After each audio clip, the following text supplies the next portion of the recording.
ஓம் நம சிவாயம். சர்க்கரை கழகம் இல்லை டிவிகேவோட கட்சிக்கு வந்து பார்த்திங்கன்னா சின்னம் வந்து ஒதுக்கப்பட்டிருக்கு. என்ன சின்னம்னு பார்த்திங்கன்னா விசில் சின்னம். சும்மானாலே இவங்க தேட்டர்லலாம் பார்த்திங்கன்னா விசில் அடித்து அலப்பறை இதை கிளப்புவாங்க. இப்போ இது வேறு சின்னமாக அறிவிச்சிட்டாங்களா, அவ்வளோதான். இனிமேல் எங்கே பார்த்தாலும் இனிமேல் விசில் அதனால் விசில் கடை இனிமேல் ஃபேமஸ் ஆக போகுது. அதை பிஸ்னஸ் பண்ணி உண்மையாகவே முன்னேறலாம். எப்படி தமிழக வெற்றி கழக துண்டை விற்று பெரிய ஆளான மாதிரி இப்போ அடுத்து விசிலை விற்று பணக்காரங்கன்னு நினைப்பாங்க சில பேர்.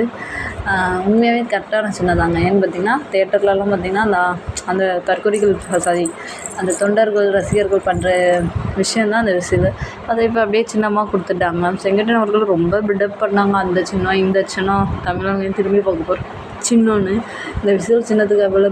எனவே நண்பா, நண்பிஸ், தோழா, தோழிஸ், இன்னமும் விஜய் அவர்களை பெரிய தொலைநோக்கு பார்வை இருக்கிற மாதிரியும் அவரால் எல்லாம் சாதிக்க முடியும் நம்பிக்கிட்டு இருக்கேன். நீங்கள் விசிலை வச்சுட்டு என்னென்ன பண்ண போகிறீங்களோ இனிமேல் எங்கேயுமே போக முடியாது. ஒரே விசில் சத்தமாக இருக்கும். என்ன பண்ணணுன்னு தெரியல. இந்த அலப்பறைங்க இந்த தற்கொலைகளோட தொல்லை தாங்கவே முடியாது. ஸோ இனிமேல் ஏதோ மாநாடு இதெல்லாம் இது இல்லை, அதாவது துண்டு இல்லை. இனிமேல் விசில் தான். விசில் பறக்கும்.